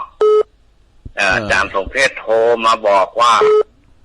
เนื้อข้างลุงเนื้อยังได้อันหอมเบอร์หลวงจะได้นะโอ้ลุงตกใจหอมไปได้โอนไปละวันพูกนี่เป็นวันที่15เนาะลุงเนาะครับผมจะสร้างบริวารจะได้เป็กตัวเจ้าไม่โตเนอร์บริเวณมีแล้วปีนี้จะสร้างบริวารคือมาอยู่วัดอยู่วาคือมันเพิ่มขึ้นแถมเนาะบริเวณบริวารบริการบริหารวันศุกร์เอาเราละวันศุกร์คือมีสนุกเต็มใจใจเบาๆวันเสาร์มือโศกเศร้าคือมันคือคงอาจจะวันโนสุขขังพลังไหวสาธุลุงยองสาธุมาโวยไปโวยหลวงพ่อมานิดเนอเปิ้นจะสั่งบริวารว่ะบริเวณนี้มีแล้วโตบริเวณเป็นสปายะเนอโมนแหละโตเจริญปอนภาษาเจ้าตุลุงฟังอยู่เนอจากลำปางไม่น้อยมันไหลนะน้อยฟังกันพระเจ้าฟังลำปางโดยไว้ฝากตัวเจ้าสัจเจนตีตุลุงฟังจากบุญญาวาสเนาะเจ้าฟังบุญญาวาสเจ้าสาธุยังเมืองฟางยังมาเด้อเจริญปอนภาษาเจ้าตุลุงแม่วันบันประกอบเด้อแม่วันบันกอกเนาะฟังตรงบ้านตุลุงดีแล้วฟังไปมันจะวนว่าเด้เนี่ยอนุรักษ์ภาษาวรรณกรรมเนาะภาษายองน่ะเตรียมโตจะไปวัดบุญกันในวันศีลนี่แม่น่ะดีแล้วยินดีแม่วันนักๆเด้อบุญรักษาเจ้ามาเป็นมาตั้งกันนั้นก็มีก็เจอในงานกันแท้ไว้โอกาสหน้าเนาะเจ้าจะเจอตั้งแต่เป็นยังสามเณรเอาลักนิมนต์เลยครับผมวันนี้ก็ ก่อนกับไหว้สาหลวงลุงนะครับยกวัดหน้าบ้านสำหรับที่ศรัทธาญาติโยมไปบรรลุเอายกวัดหน้าบ้านศรัทธาญาติโยมก็จะได้มีโอกาสได้ฟังการกิจกรรมต่างๆในช่วงวันพระวันศีลวันนี้ก็เป็นวัน8 ค่ำอีกวันท่าหน้าก็เป็นวันพระวันศีลเป็นวันเข้าพรรษาวันอาสาฬหบูชาขอศรัทธาญาติโยมแล้วก็หลวงได้บุญนักๆนะครับผมครับกับวันเสาร์วันเสาร์ครับสามเณรเอาหลักปัญโยนันเนี่ยลงเด้อเพิ่นมาคือกำลังใจด้วยเจริญปอนเจ้ากราบไหว้สาเจ้าลุงฟังอยู่แล้วต้องโซ่ให้หน่อยดิสิหนูบนตาพอสาน้อมกราบกันเคยเป็นคนฉลาดเธอหมั่นไปนั่งฟังธรรมบดีเล่าปีเล่าน้องบดีพี่กองเกี่ยงกันบดีเยอะนางมันจ้างเปลืองตังบดีนับจางเมียเก่าสิ่งไหนที่บดียิ่งจัดเก็บมาเล่าบดีด่ามาเห่าบดีเป่าหูปอกไฟบดีไก่ตีไก่น้องมีเปลือนป้องที่ดีหลายๆ บัดนี้ไปฟ้องเจ้านายบัดนี้โวยวายเกินเหตุบัดนี้ไปกวนดำพระสงฆ์องค์คำเปิ้นเปดบัดนี้ไปลูกเพศบัดใจของเฮาแต่นอโบราณว่าไว้บัดนี้เอาผ้าเหลืองกุกต่อบัดนี้ไปให้เป็นหมอบัดนี้ไปขอเป็นแก่บัดนี้แห่เลี้ยงเป็ดบัดนี้จอมเบ็ดเลี้ยงแขกมันบัดใจปอแดกแบกดำไม้เลี้ยงเฮียนบัดนี้ตำเตียนแข็งฟ้าบัดนี้ปากกาเสียงบัดนี้ไปผิดไปเถียงปิดตามันดาพ่อแม่เจ้าเอกนาถลุงค่ะ ยินดีเด้อ เจ้าฟังอยู่เจ้าขอบคุณนะตุลุงนะกำลังใจตุลุงไปเลยเจ้านะสาธุ เจ้ากลับไว้สาเจ้าบัดนี้แห่ก็เล่งเป็ดว่าเพิ่นว่า เจริญพรไว้สาครับตุลุง โอ้ปนนานครับสัตว์ยินปนนานประเสริฐน้อยนะแดงนะครับเป็นตามความตลอดเขาเพของสัตว์ยินดีครับสัตว์ยินดีเนาะครับนำทำคำสอนที่ตุลุงเสร็จได้วันมันก็ตึงกิโลกินใจที่เขาโน่นะยินดีปานนั้นหลายๆเนอะขอกำลังใจให้ตุลุงได้อยู่ดีมีสุขต่อไปเนี่ยเป็นหลวงพ่อลูกใส่แกลูกแกหลานบอกต่อไปครับตุลุงให้คุณตุลุงให้ต่อฝากดีนะครับสาธุสาธุครับโอ้บุญมายุนอ้ามซ้ายเหรอเจริญพรไม่ปากเจ้าตุลุงไม่สาวรักนะเจ้าเจริญพรเนาะฟังปุ๊บจะได้กับประธานเปิ้นเป็นสายโซท้ายกันเลยเจ้าฟังตุลุงอยู่นะเจ้ายินดีเจ้าว่าปากอุดมเจ้าตุลุงอันนี้จากเจ้าไม่ปากเจ้าตุลุง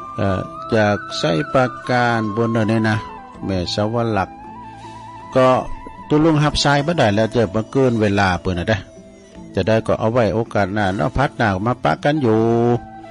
นำรายการจากลาศรัทธาไปก่อนเน้อขอให้ศรัทธาทั้งหลายอยู่ดีมีสุขอายุมั่นขวัญยืนมีโชคมีใจเหมือนกันกูก่อกูคนเน้อจัตตาโลธรรมาวาตันติอายุวันโนสุขังปะลา